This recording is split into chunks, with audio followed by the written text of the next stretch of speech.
অসম ৰাজ্যখন ভাৰতৰ উত্তৰ-পূব দিশত অৱস্থিত। অসমত ভূ-প্ৰকৃতি বৈচিত্ৰ্যপূৰ্ণ। অসমৰ মাজেৰে ব্ৰহ্মপুত্ৰ নদী বৈ গৈছে। অসমৰ জলবায়ু মৌচুমী, সেমেকা আৰু গৰম।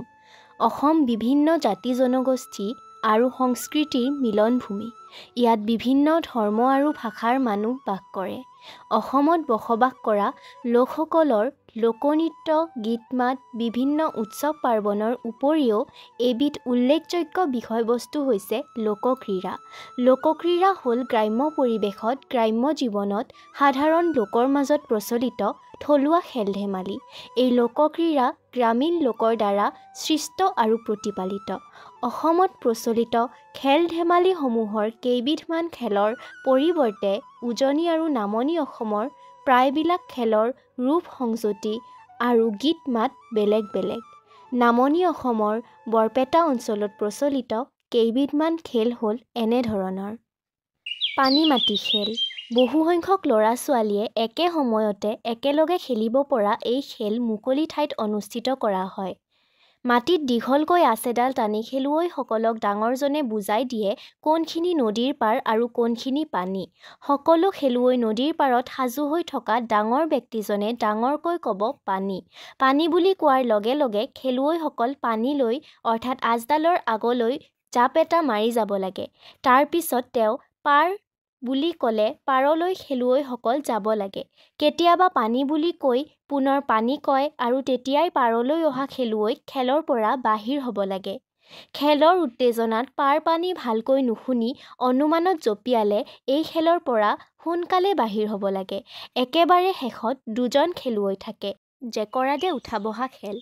এই খেল সাধাৰণতে মুকলি ঠাইত খেলা হয়। ইয়াত খেলুৱৈৰ কোনো নিৰ্দিষ্ট সংখ্যা নাথাকে। ৬জন বা ৭জন খেলুৱৈয়ে লগ হৈ এই খেল খেলিব পাৰে। এই খেলত খেলুৱৈসকলে শাৰী পাতি বা বৃত্তাকাৰে থিয় হয়। ইয়াত এজন খেল পৰিচালনাকাৰী থাকে। এই খেলত খেল পৰিচালনাকাৰীজনে জেকৰা দে উঠা বা বহা বুলি ক'লে খেলুৱৈসকলে সেই অনুসৰি উঠা বা বহা কৰিব লাগে। যদি পৰিচালনাকাৰীজনে জেকৰা দে শব্দটো নকৈ কেৱল উঠা বা বহা বুলি কয় তেতিয়া যিজন খেলুৱৈয়ে উঠে বা বহে তেওঁ খেলৰ পৰা বাহিৰ হয়। এনেদৰে এই খেলবিধ চলি গৈ থাকে আৰু শেষত যিজন খেলুৱৈ শেষলৈকে থাকে তেওঁ বিজয়ী হয়। এই খেলৰ মূল উদ্দেশ্য হৈছে খেলুৱৈজনৰ সহনশীলতা, মনোযোগ বৃদ্ধি আৰু শাৰীৰিক ক্ষমতাৰ পৰীক্ষা কৰা। উৰাবাতৰি খেল। এই খেলবিধ মুকলি ঠাইত খেলা হয়। এই খেলবিধ ৬জন বা ৭জন খেলুৱৈয়ে লগ হৈ খেলে। ইয়াত এজন পৰিচালনাকাৰী থাকে। এই খেলখন শেষৰ পৰা আৰম্ভ হয়। ইয়াত পৰিচালনাকাৰীজনে শেষৰ খেলুৱৈজনৰ কাণত এটা শব্দ সৰুকৈ কয় আৰু মাত্ৰ এবাৰে কয়। তাৰ পিছত খেলুৱৈজনে শব্দটো যেনেকৈ শুনা পাইছে তেনেকৈ তেওঁৰ আগৰ খেলুৱৈজনক কয়। এনেকৈ শব্দটো বাগৰি গৈ গৈ শেষত শব্দটো বেলেগ হৈ যায়। এই খেলত পৰিচালনাকাৰীজনে কোৱা শব্দটো শেষত গৈ বেলেগ শব্দ হোৱাৰ বাবে এই খেলক উৰাবাতৰি খেল বোলে। এই খেলবিধৰ মূল উদ্দেশ্য হৈছে শিশুসকলৰ শ্ৰৱণ শক্তি আৰু মনোযোগ বিকাশত সহায় কৰা।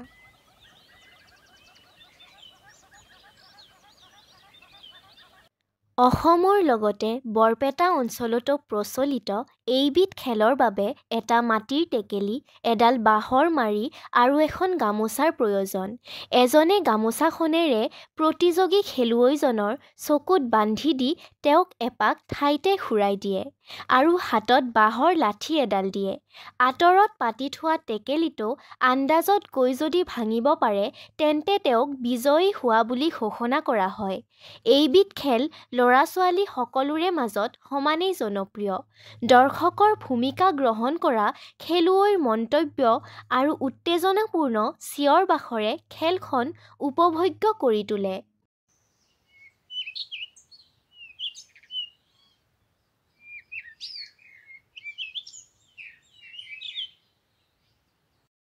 কুকুৰা যুঁজ।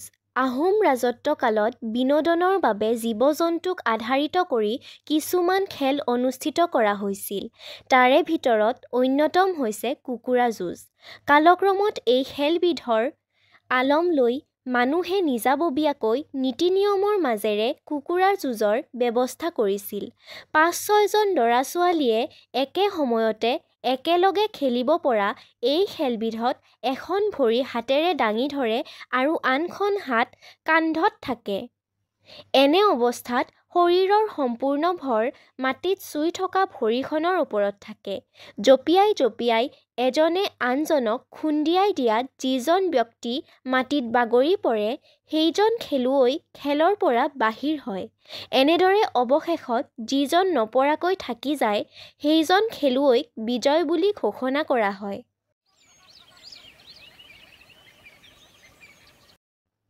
লোকক্ৰীড়াৰ যথেষ্ট উপকাৰিতা আছে। ইয়াৰ দ্বাৰা শৰীৰৰ বিভিন্ন অংগ-প্ৰত্যংগৰ সঞ্চালন হয়, যাৰ ফলত বিভিন্ন বেমাৰ-আজাৰ আদিৰ সম্ভাৱনা কম হয়। খেলৰ জৰিয়তে বিভিন্ন লোকৰ সৈতে লগ লাগি বন্ধুত্ব স্থাপন কৰিব পাৰি। লোকক্ৰীড়াই মানুহৰ মানসিক বিকাশত সহায় কৰে, সামাজিকতা বৃদ্ধি কৰে, দক্ষতা বৃদ্ধি কৰে আৰু আনন্দ প্ৰদান কৰে। খেলৰ উপকাৰিতা থকাৰ দৰে খেলৰ কিছু অপকাৰিতাও আছে। কিছুমান খেলৰ জৰিয়তে ল'ৰা-ছোৱালী আঘাতপ্ৰাপ্ত হোৱাও দেখা যায়। আজিকালি মোবাইল ফোন, সামাজিক মাধ্যম আদিৰ কাৰণে কিছু লোকক্ৰীড়া আমাৰ সমাজৰ পৰা একেবাৰেই লুপ্তপ্ৰায় হৈ গৈছে।